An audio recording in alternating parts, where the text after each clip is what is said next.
Mano, vocês não acreditam. Eu acabei de escutar um barulho lá fora. E eu tô na casa da minha avó.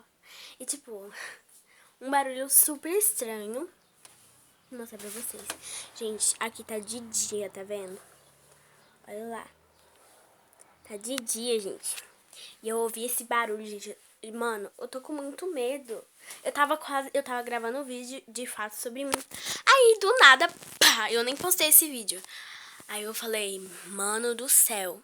Não. Véi, eu tô morrendo de medo. Gente, olha. Eu estou aqui no quarto da minha avó ainda. E tipo, eu tô tremendo, ó. Não tô tremendo assim, não dá pra ver na cara. Vou escurar aqui. Gente, eu acabei de escutar um barulhão aqui dentro da casa. E eu não sei o que que é. Eu vou lá ver. Eu sou cagona, mas eu vou ter que ver, né, gente? Então vem comigo, gente. Pelo amor de Deus. Gente, eu tô na casa da minha avó, não tô na minha casa. Tá, peraí. Gente, eu vou ter que ir lá fora porque eu não estou com... Gente, olha, tá vendo? O solão que tá aqui fora. Pois é. Gente, vocês estão enxergando alguma coisa?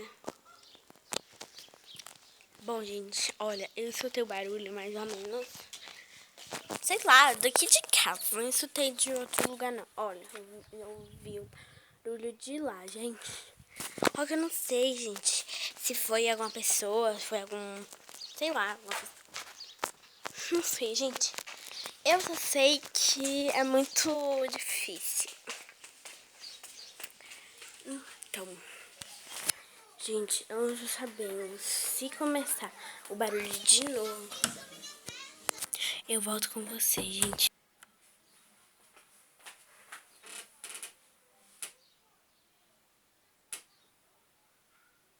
Ai, o que foi esse barulho?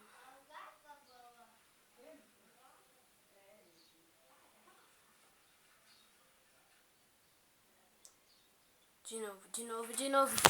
Gente, o mesmo barulho. Eu não tô acreditando. Eu vou me cagar nas calças, gente. Porque, gente, olha, eu vou explicar pra vocês. O barulho já 2 vezes. Gente, eu não vou sair desse quarto hoje, não.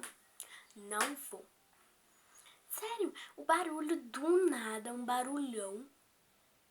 Que não dá pra explicar. Começa. Trrr, trrr, trrr, trrr. Gente, é os barulhos de tipo... Não é planta, gente, porque aqui na casa da minha avó não tem tanta planta e faz barulho. E, tipo, eu não tô, né? Gente, ó. Ó, tá tremendo. Gente, eu tô me tremendo toda.